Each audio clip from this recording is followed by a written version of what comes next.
All right, and we are expecting Lori Vallow Daybell to appear in court any moment. As soon as we're able to take you live there, we sure will. What I want to do now is bring in our legal analyst this hour, criminal defense attorney Eric Puryear, standing by on this one. So, Eric, want to pick your brain as a criminal defense attorney. You know, we also have Lara Yeretsian. I see Lara standing by too. Welcome to the show, Lara. I knew you were coming on today.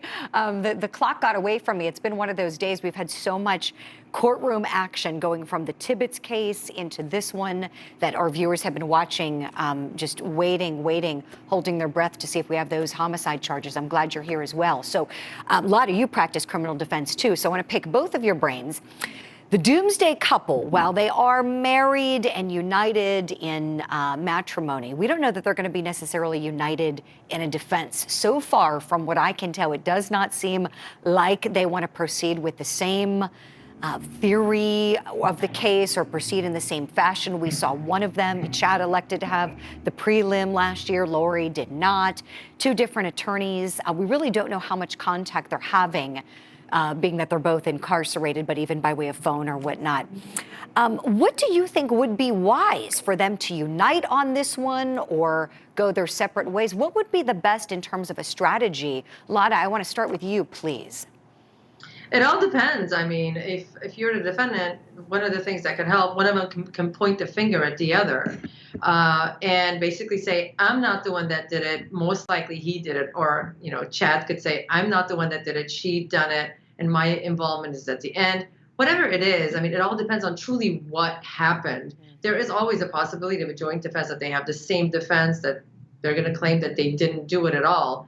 But I think probably at this point, it's going to be an interesting one, especially that we already know that now they've been charged with the first-degree murder, something that we were all anticipating anyway. It was just a matter of time. The fact that one had the prelim and the other didn't doesn't necessarily mean that they're not on the same wavelength. It just means that one lawyer decided to just move forward. Maybe they were trying to see what the evidence is, or maybe they were forced to go ahead and do it because they weren't able to get any more continuances, and the other one opted not to do it because they would see what the evidence is anyway through the co-defendant's case.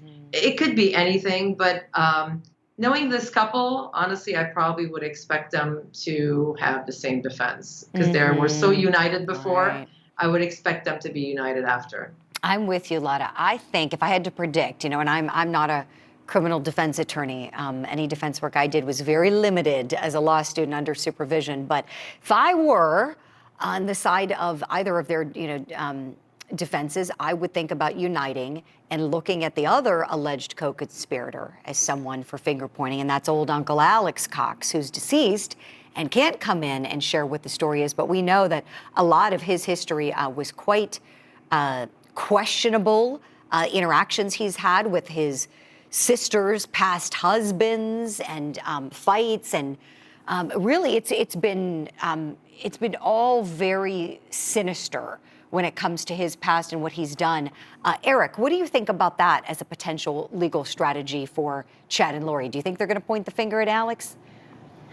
I don't have a crystal ball, but I would imagine so. That seems to be the best strategy that they could use at this point.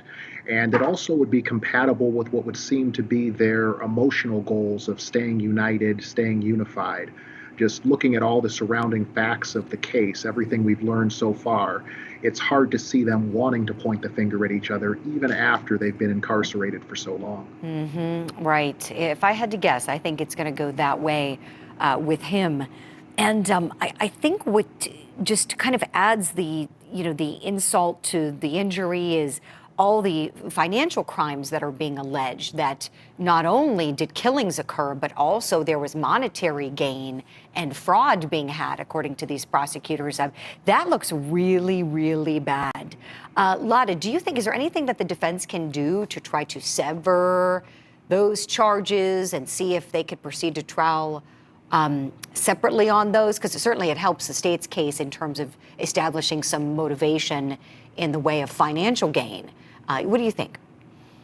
I mean, they may try it, but most likely the two charges, they're going to probably end up staying together, especially if it's going to establish the motive for the prosecution. I just don't see why the judge would bifurcate and separate those two. They're very much connected. and it's going to be one means, no matter what, it's going to come in, because that's what the prosecution is going to use to establish at least part of the motive. I'm sure there's more to it.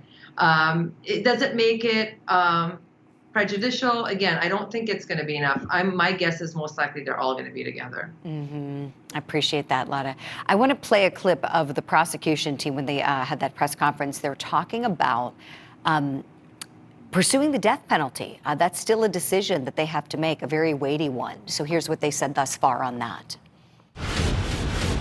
The penalty for the most serious charges range from life in prison without the possibility of parole to the death penalty. We will not be disclosing further information about what penalties we will pursue for these charges. By law, however, we must make a decision and inform the defendants on whether we will pursue the death penalty within 60 days after the defendant's first entry of a plea. We know you have a lot of questions, but at this time we will not be taking questions while the matter is pending. Rob and I have a legal and ethical obligation to protect the defendant's rights to a fair trial. We take this obligation seriously, and we will continue to balance the public's interest in this matter with our legal, ethical obligations, including our responsibility to protect the integrity of the facts and evidence and minimizing unnecessary and erroneous publicity. This investigation is far from over, so if anyone has information related to these crimes, please contact Fremont County Sheriff's Department at 208-624-4482. The indictments have more details that should provide many answers to your questions. Under the law, Lori and Chad Daybell are presumed innocent while charges are pending. All right, so in 60 days, we will know whether this case will become a capital case. Eric, what do you think? Do you think the prosecution is ultimately going to pursue the death penalty in this one, and should they? You know, I suspect that they will, just given the nature of the situation, the deaths of small children, the financial aspect to it. I think any kind of murder case where there is an allegation that the murder was committed for a financial motive just really ratchets things up. So I suspect that they will. That is something where I think there's a great many different opinions about whether capital punishment ever should be sought. I'm personally deeply opposed to it, but I suspect these prosecutors will seek it. Yeah, they take an oath to follow the law and set the personal beliefs aside. So we shall see. Lara, what do you think? Do you think they should, based on the evidence and based on what the law is in Idaho? I mean, if you put it that way, should they? Obviously, I have my own beliefs, and I'm opposed to the capital punishment. But the prosecution, I wouldn't be surprised if they actually seek it, especially in a convoluted case like this. The entire thing was horrific. I mean, we were watching as these kids had disappeared. They were trying to get the mom to tell them where they are, and eventually what we find is they're basically their remnants. It's just overall the whole concept of a mom potentially being involved in a murder of her own children is really horrific, and I wouldn't be surprised if the prosecution does end up seeking the death penalty. Should they? I don't think it should be sought in any case.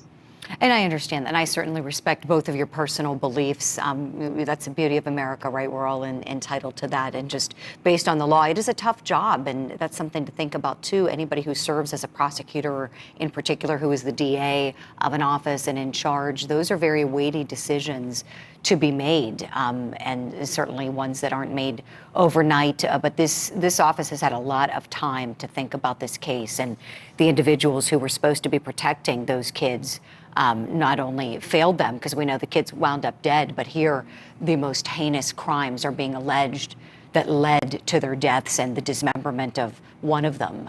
Remember, Ty Lee's body was also found dismembered in Chad Daybell's backyard. Just sick. And we're going to continue watching this one. And since there's no action in the courtroom, we're going to squeeze in a break. Lara and Eric, thank you so much. And thank you for staying with us at home.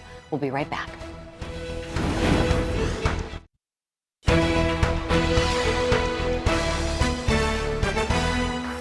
This This is Court TV Live, your front row seat to justice. I'm Julie Grant, and we are busy today following three big cases for you. We're following in Iowa the case against Christian Bahina Rivera. That's over the killing of Molly Tibbetts. The jury is on a break. In Idaho, we're following the first appearances after the indictment on murder charges for the Doomsday couple, Chad and Lara Daybell. And there is Lara Daybell on your bottom right of the screen. Let's go in live for her hearing.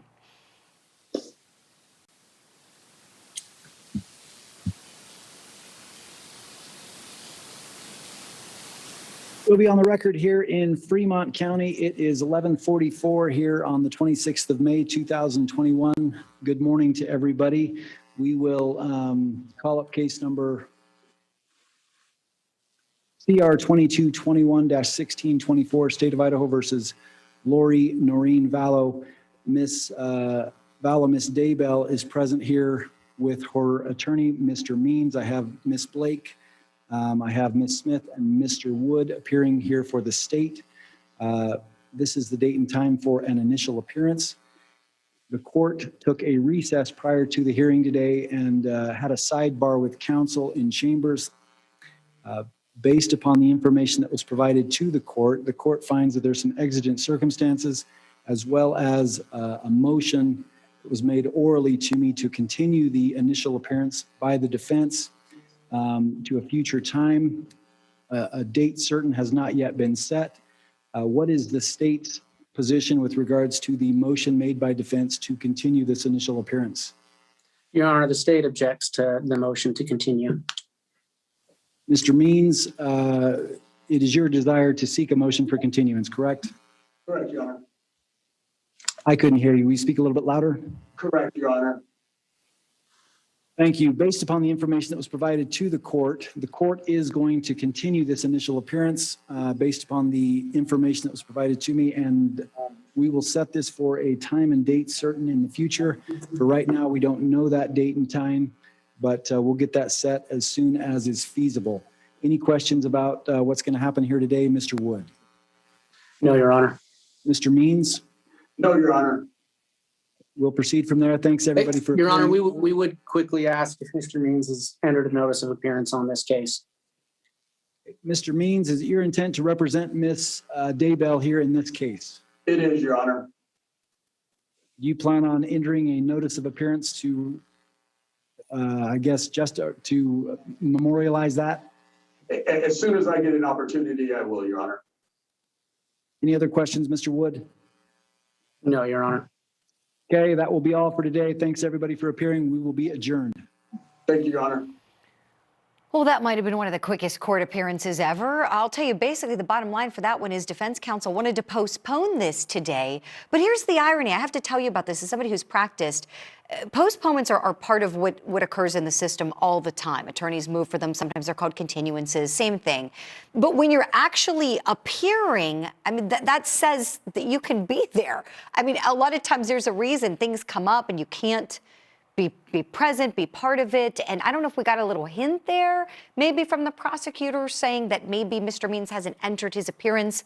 I'll explain to you what that means. Officially, attorneys have to file, it's kind of like a notice with the court entering their appearance saying, I am officially the counsel for this defendant on this case.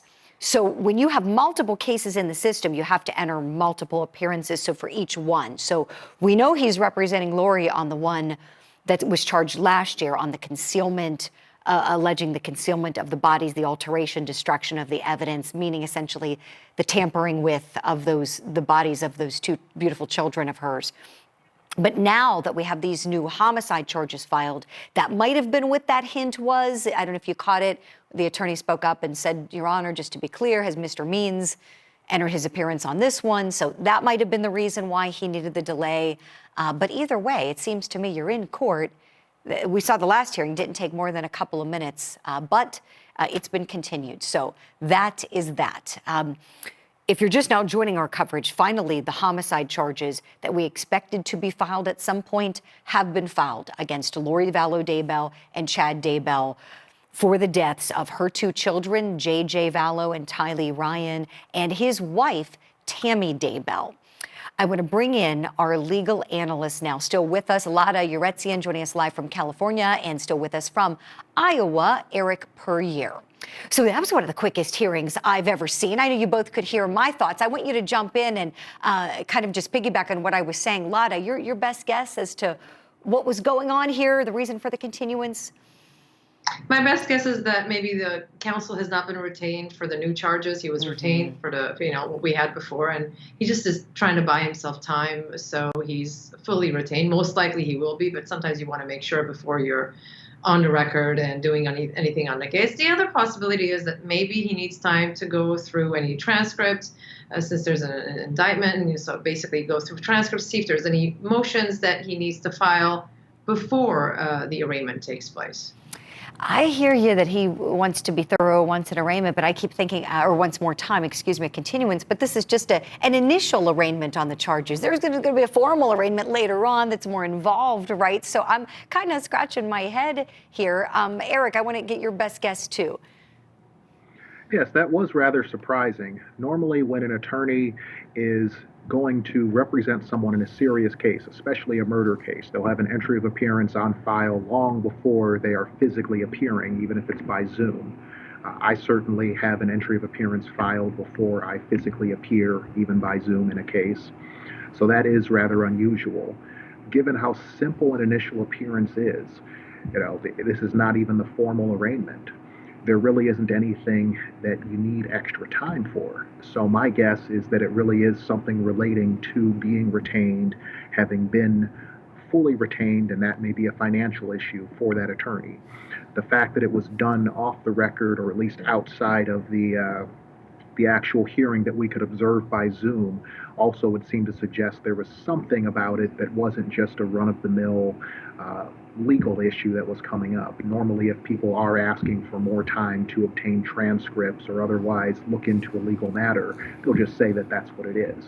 And the prosecutor's objection there, he seemed a little perturbed by that. So I would suspect that that's what it relates to. Gotcha. Yeah, appreciate both your thoughts. That was really quick. You blink your eyes and you might miss it. But we've got lots more to talk about. And one more question, too, on this case in particular. With it being one of such a high-profile nature, and Lara, I really want to pick your brain about this because you've got lots of experience with high-profile televised cases. You were on Scott Peterson's defense team. What do you think these attorneys need to be thinking about in terms of optics and publicity? Because with this news dropping yesterday of that indictment, I mean, it was all over. We've been on this case at Court TV, as you both know, since the inception. But slowly but surely, other outlets nationally have been picking it up and trying to do the kind of journalism that we've been doing for months now. What do you think about that strategy? What should they be thinking about and doing, knowing that so many eyes are on this one now? There's a lot of added pressure. Explain to our audience, please. There's always added pressure when you've got a high publicity case, and that culminates, honestly, in jury selection. That's going to be the key in any high publicity case, where the defense attorneys and prosecutors, of course, are going to have to weed out the people who have an agenda, the people who are not neutral jurors, the people who are what we call the stealth jurors, who have been following the case, whether it be through media, and have already made up their minds. And that's where the role of the publicity and everybody just following the case from day one. And this has been like a saga, right? We were following this case from the time the kids went missing, and we've been living it through with the couple and hearing all the different convoluted theories and the different people dying and eventually finding the bodies of these children. I mean, there's a lot at stake, and I think the defense are going to have to be really ready for jury selection and be ready, done their studies with jury consultants to be able to weed out people who should not be on the jury. And they should have people who are really going to decide the case based on the evidence and nothing else. Yeah, excellent points from you, Lara. Eric, before we have to let you go, I want to get your thoughts on something, and that is a potential change of venue. What do you think? Do you think that is appropriate in this case? Should it ultimately happen? Thank you. That's a tough one. I would say that most murder cases don't need a change of venue, but this one being so high profile, having so much publicity over the last year, I think they're going to be hard pressed to find an impartial jury without change of venue here. So I would have a hard time not seeing a change of venue being sought and granted in this case. Yeah, it's a very small town. We know this situation just rocked that town, and everyone there very, very disturbed at all of this. And also remember, Chad Daybell too has that religious, almost a cult-like following, that they were part of the LDS church, but that it's like he kind of broke off with his own beliefs and then started advocating for the coming of Doomsday, which was last July, by the way, that never came. So it seems like the fact that all of these people in the community really would be aware of his teachings, of the whole situation, the search for those kids, all the more reason to grant that change of venue. Defense attorney Eric Puryear, thank you so much for your time with us this afternoon. I know we've got to let you go. Lara Yeretsian, criminal defense attorney in California, is going to be staying with us in our next hour. And boy, do we have a lot to cover. We are still watching things to get to a start in California with the Durst case. That's happening as well. And then also in Iowa, the case of Christian Bahina Rivera, the man accused of killing jogger, college student Molly Tibbetts. He's chosen to take the stand and tell quite a tale. Let me tell you, he made himself the victim. Claims that he was not responsible for her killing, but claims he was forced to go find her while she was jogging by two armed, masked men. By the way, he's never shared this story before, and the cross so far has been pretty weak. We'll see if they vamp it up when they come back. This is Court TV Live.